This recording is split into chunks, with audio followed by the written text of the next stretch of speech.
Salve, salve turma! Professor Paulo Henrique passando aqui para trazer uma dica especial hoje sobre farmacocinética e farmacodinâmica, as diferenças dessas ciências dentro da farmacologia. Então, simbora, dica do Prof. PH. Primeira delas, o que é farmacocinética? A farmacocinética estuda o que o corpo faz com o medicamento, galerinha. É o estudo do caminho do fármaco, né? Ou seja, o caminho que ele vai percorrer no organismo, desde a sua administração até a eliminação. Cinética vem de quê? De movimento, movimento do fármaco no organismo.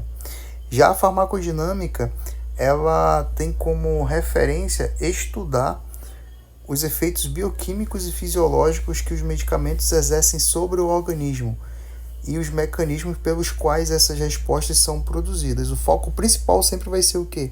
A interação fármaco com o receptor, né?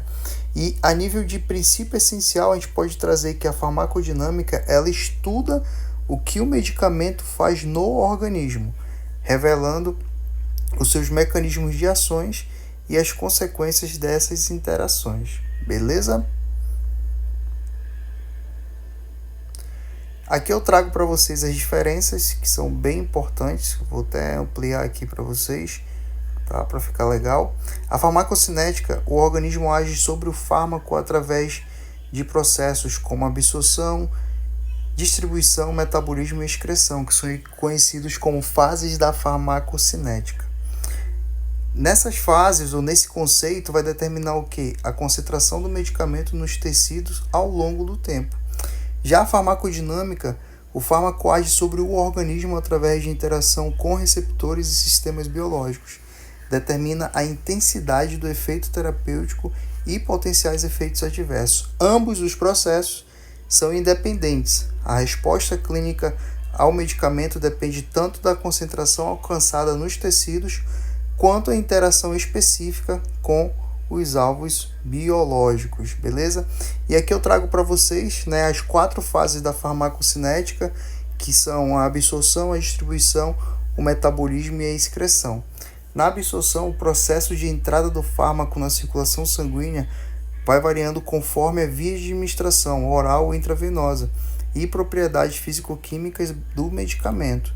Já no processo de distribuição, o transporte ocorre quando se tem o transporte do fármaco através da corrente sanguínea para os diversos tecidos e órgãos influenciados ali, principalmente pela ligação às proteínas plasmáticas e bem como, né, a lipossolubilidade do fármaco. Quando eu penso em metabolismo, é a transformação química do fármaco, principalmente no fígado, através de reações enzimáticas que geralmente o tornam mais hidrossolúveis e facilmente excretáveis. Quando eu penso na excreção, é a eliminação total do fármaco ou parcial e seus metabólitos do organismo, ocorrendo principalmente por via renal, mas também por via biliar, pulmonar e salivar, entre outras. Alguns autores hoje, galerinha, citam o seguinte: entre a fase da absorção e da distribuição, a gente tem o que nós chamamos de fase biofarmacêutica.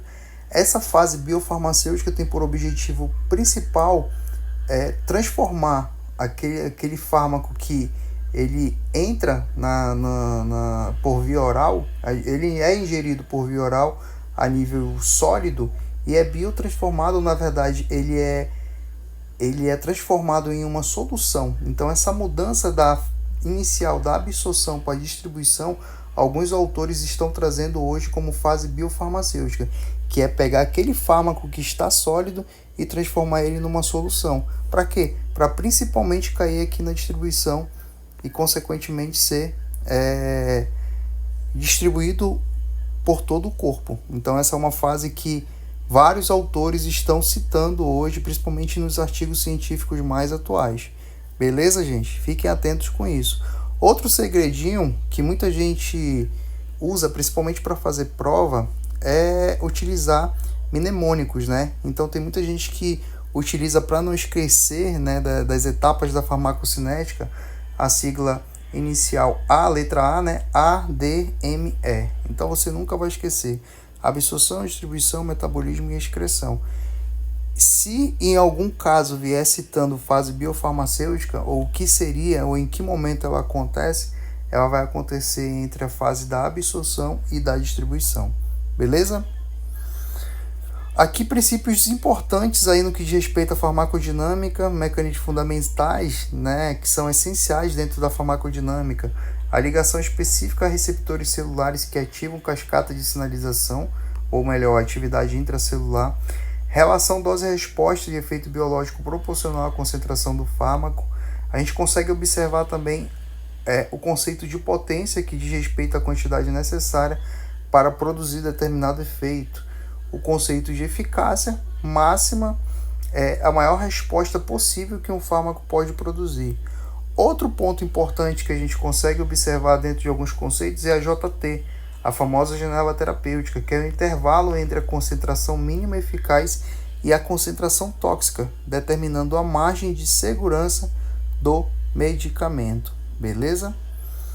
Aqui eu trouxe exemplos práticos para vocês, né, a nível de 2 medicamentos, aí, ácido acetil salicílico e a morfina, trazendo algumas características de farmacocinética e farmacodinâmica de cada um. O ácido acetil salicílico, ele apresenta absorção rápida por via oral, o metabolismo vai ser hepático e excreção renal. Tempo de meia-vida dele, ou melhor, meia-vida de aproximadamente 3 a 6 horas. pH, mas o que é o tempo de meia-vida? O tempo de meia-vida é a capacidade que o fármaco tem em atingir metade da sua concentração na corrente sanguínea. Vamos colocar aqui, por exemplo, se o ácido acetil salicílico ele entra numa concentração X, eu vou usar como exemplo 100 mg, entre 3 a 6 horas essa concentração vai tender a diminuir a nível endógeno, beleza? Já a farmacodinâmica, ele inibe enzimas COX, ou ciclooxigenases, reduzindo a síntese de prostaglandina, eficazes para dor leve e moderada, mas insuficiente para dor intensa. Já a morfina tem como característica farmacocinética biodisponibilidade oral baixa, aproximadamente 30%, metabolismo hepático extenso e tempo de meia-vida de 2 a 3 horas. A farmacodinâmica são agonistas de receptores opioides, proporcionando analgesia potente, indicada para dor grave ou oncológica devido à sua alta potência. Beleza, gente? Aqui eu trago alguns dados de relevância clínica para vocês, tá?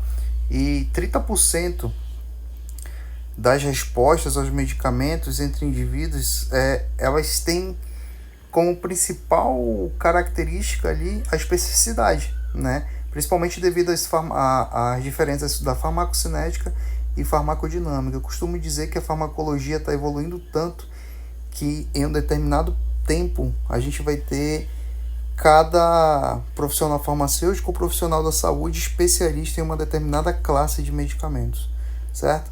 70% aproximadamente reações adversas a medicamentos são dose dependentes, relacionadas a alterações da farmacocinética e bem como farmacodinâmica. O monitoramento terapêutico baseado em princípios farmacocinéticos pode aumentar em até 5 vezes a eficácia do tratamento em medicamentos de índice terapêutico estreito. Belezinha, gente? Então aqui, a compreensão da farmacocinética e da farmacodinâmica proporciona, ou melhor, irá proporcionar a base racional para a individualização da terapia, otimizando o resultado clínico e minimizando efeitos adversos, especialmente em populações especiais, tais como idosos, gestantes e pacientes com insuficiência renal ou até hepática. Beleza? Coloquei aqui para vocês meu Instagram, caso vocês tenham alguma dúvida, pode passar um direct que o Titio PH aqui responde para vocês. Beleza, gente? Gostaram? Então, se você gostou, manda o like, se inscreve, curte, compartilha e até o próximo vídeo. Valeu!